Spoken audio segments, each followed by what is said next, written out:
Le massacre continue, les amis. Donald Trump sort les États-Unis des accords de Paris sur le réchauffement climatique qu'il considère être la plus grande arnaque de la décennie. Excusez-moi, j'en rigole. Ça fait 1 heure que je me fends la gueule tout seul. Voilà, donc ça veut dire quoi en clair? Ça veut dire que pour Trump, en fait, le réchauffement climatique, dont ils ont changé les termes et qu'ils appellent maintenant le changement climatique, est une arnaque. Selon ces termes, hein, bien sûr.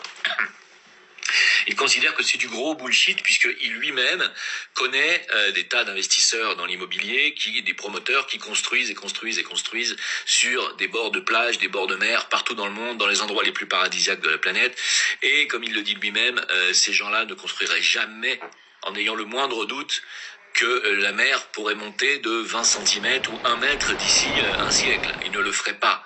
Or, ce que dit Trump, c'est que peut-être que dans 350 ans, la mer aura monté de 3 cm. Donc, évidemment, pour lui, c'est une arnaque. Personnellement, je pense qu'il a raison. Et même s'il y a un changement, clairement, on peut pas savoir à quoi c'est dû et on peut pas savoir ce que ça va engendrer, en tout cas au niveau de la montée des eaux. Il n'y a rien de significatif. Voilà. Et puis aussi de la fonte des glaces, c'est faux. Toute cette propagande est totalement mensongère et Trump le sait très bien. Et il vient de sortir les États-Unis de cette propagande, qui est une propagande très appréciée et très partagée en Europe, ce qui fait qu'aujourd'hui, tous les médias tirent la gueule en France. C'est vraiment se pisser dessus. Faut voir la gueule qui tire. Il les traite de Hitler. Alors le fameux salut de Elon Musk, c'est pas un salut nazi ou une quenelle inversée. Le fameux salut de Elon Musk, c'est mon cœur est à vous. C'est mon cœur, je vous le donne. C'est ça que ça a voulu dire. Alors ça y est, vous avez vu, les nazis ne se cachent plus. Enfin, les mecs, c'est pathétique, quoi.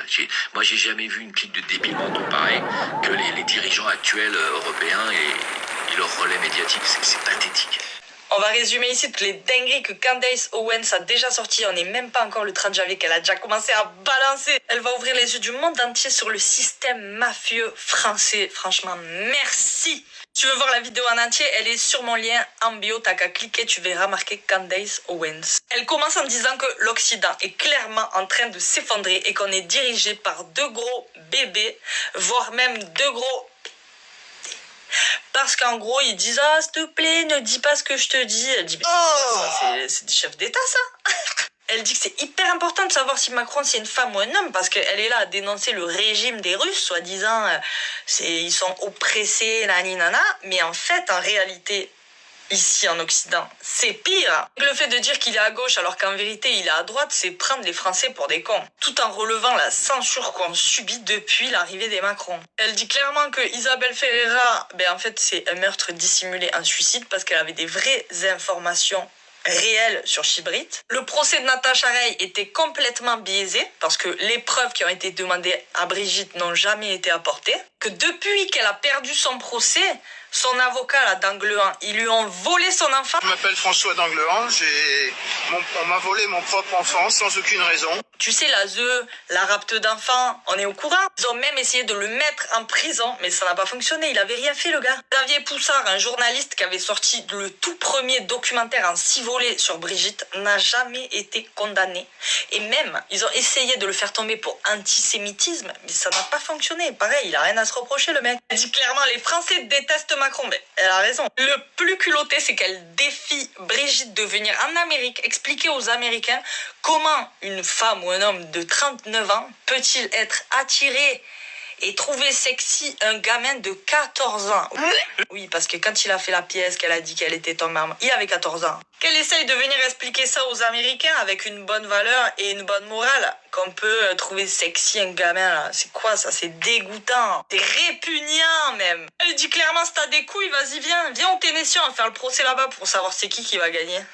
Elle finit avec cette phrase magnifique qui dit que quand tout sera révélé, là, Chibrit, elle va dégoûter le monde entier.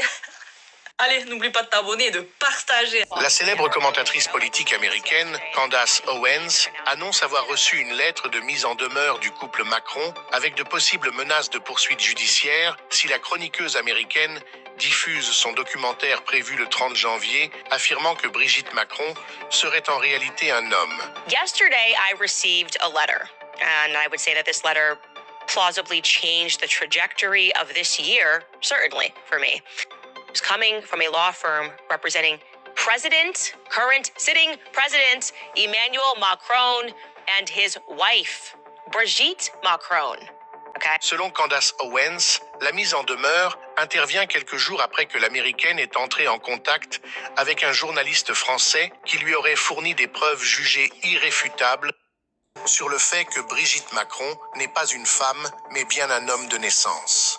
They did not want me to publicize this letter, and I believe that this letter was sent to intimidate me because of an interview that I did that they are worried that when I release is going to go global, because it will.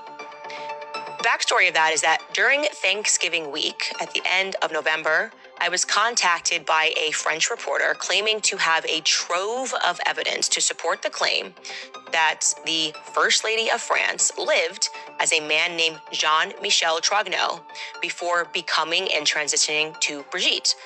This evidence was even complete with names of doctors who worked on Brigitte, a theory with a lot of evidence as to who mothered the children, who gave birth to Brigitte's children. Because I took this individual to be extremely credible, I got on a plane and I flew to meet this journalist in Europe, okay? We did an interview that went on for about 2 hours on camera, and I collected all of his evidence. And apparently, just 10 days after that initial correspondence between me and that journalist, Emmanuel and Brigitte had this letter written to me. Ni le couple Macron et les autorités françaises n'ont encore réagi aux accusations de Candace Owens, qui est une proche de Donald Trump, alors que la commentatrice américaine devrait diffuser le reportage sur la première dame de France, prévu le 30 janvier. C'est une info de malade. Le couple Macron aurait proposé à la journaliste Candace Owens, qui s'apprête à sortir un reportage sulfureux sur le couple présidentiel, vient de recevoir une proposition de ce même couple de 3 millions d'euros pour ne pas sortir ce documentaire, plus une pension retraite à vie de 40 000 euros par mois, c'est-à-dire la pension d'un Premier ministre qui a travaillé 3 mois, comme par exemple Jean-Michel Barnier, plus un dîner en tête-à-tête avec François Bayrou. Et c'est là qu'on se rend compte que la diplomatie française a des faiblesses. Qu'est-ce que cette journaliste en a à foutre d'un dîner en tête-à-tête avec François Bayrou?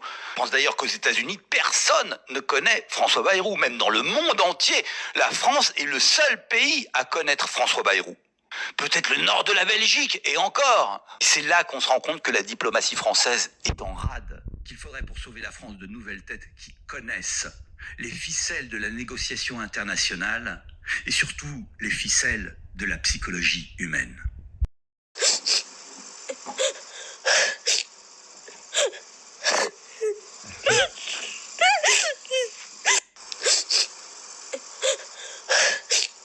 Première tension entre Donald Trump et le Premier ministre israélien Netanyahou après que le président élu américain a partagé sur sa plateforme numérique Truth Social une vidéo de Jeffrey Sachs, célèbre professeur d'économie à l'université de Columbia, accusant Netanyahou d'avoir provoqué la guerre en Irak et de manipuler les institutions américaines.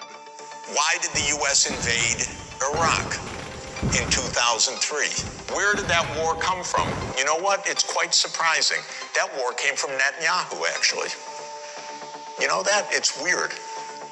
And the way it is that Netanyahu had from 1995 onward the theory that the only way we're going to get rid of Hamas and Hezbollah is by toppling the governments that support them.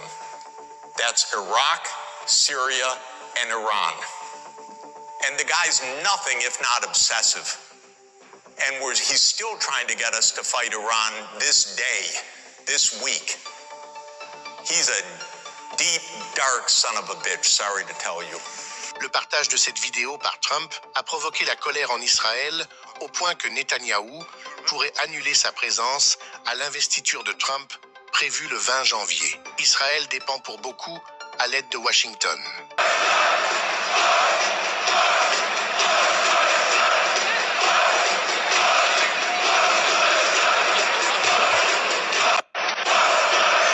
Révélations imminentes sur le couple Macron, les zones d'ombre et interrogations abordées entre Candace Owens et Xavier Poussard. Alors que nous ne sommes plus qu'à une dizaine de jours des révélations exclusives que Candace Owens s'apprêterait à faire sur le couple Macron, voici un aperçu de certaines informations obtenues lors de son entretien avec le journaliste français Xavier Poussard à la rentrée 2024. Des zones d'ombre inquiétantes ont été mises en lumière. Des questions qui jusque-là étaient soigneusement évitées. D'abord, une observation déroutante. Aucune photo de Macron avec ses parents avant l'âge de 25 ans. Pas une seule. Cette absence complète de traces a interpellé de nombreux observateurs.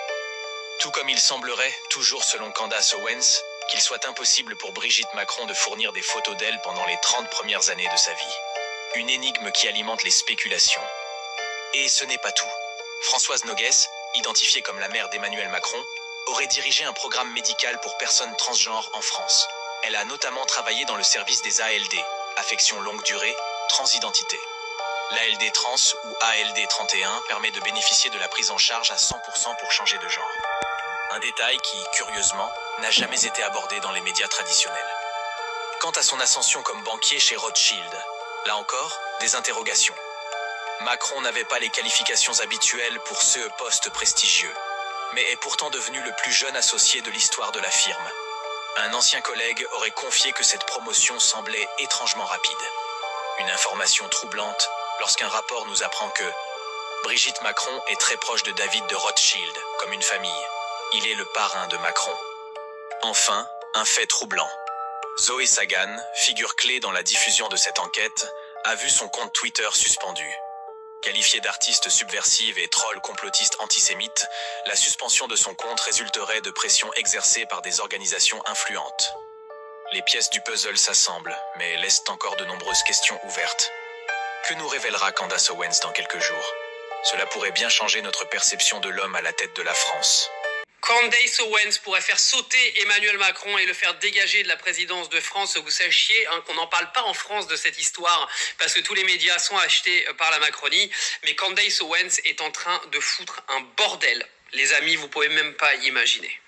Candace Owens a laissé jusqu'au 23 janvier à Emmanuel Macron et Brigitte Macron pour répondre à toutes les questions qu'elle leur a posées dans une lettre qu'elle a diffusée et qu'elle a envoyée via des parties légales à Emmanuel Macron et Brigitte Macron. Dans cette lettre, elle estime qu'Emmanuel Macron doit répondre à des questions. Brigitte Macron a-t-elle eu une relation sexuelle avec Emmanuel Macron avant qu'il ait 18 ans, alors qu'ils avaient 24 ans d'écart ? Elle demande également à Brigitte Macron de répondre à une question. Est-ce que l'homme qu'elle a présenté aux élections présidentielles de 2017 et 2022 est le même que celui qui est à gauche de la famille Trogneux? Donc vous aurez bien suivi. Elle demande également à Brigitte Macron de répondre si elle est née biologiquement garçon ou fille. Ce sera pas pour ce mois-ci. Bonjour à tous, donc je m'appelle François d'Anglehan. Je suis l'avocat de Natacha Ray dans l'affaire qui l'oppose à Madame Brigitte Trogneux et à Jean-Michel Trogneux et aussi aux époux Ozière, qui sont des membres de la famille par alliance de Madame Brigitte Macron. Alors, de quoi s'agit-il? Eh bien, Madame Natacha Ray a été déclarée coupable par la Cour d'appel de Caen, une décision signée par le juge Patrick Picandard. Et il faut que vous sachiez que cette décision caractérise une escroquerie par jugement, puisque Natacha Ray a été déclarée coupable d'avoir prononcé 7 discours qu'elle n'a jamais prononcés. Et à la lecture de l'acte d'accusation, il est très facile de constater qu'elle n'a jamais prononcé les discours pour lesquels elle a été déclarée coupable. Il s'agit d'un scandale absolu. Cette affaire est pendante actuellement devant la Cour de cassation, dirigée par le juge Nicolas de Bonal. Et alors, il a confié cette affaire à Madame Florence Merloz, et la juge Florence Merloz a fait un rapport en disant « mais on va rejeter ce pourvoi en cassation sans même motiver, on va le jeter à la poubelle, parce que Natacha Ray n'aurait pas le droit, en quelque sorte, d'obtenir qu'à la Cour de cassation, on applique la loi. » Voilà. Mais écoutez, c'est un scandale, donc je vais transmettre l'intégralité de ce dossier à Madame Candace Owens, qui va certainement se faire un plaisir de dénoncer publiquement cette situation intolérable. Voilà, à bientôt pour une prochaine audience.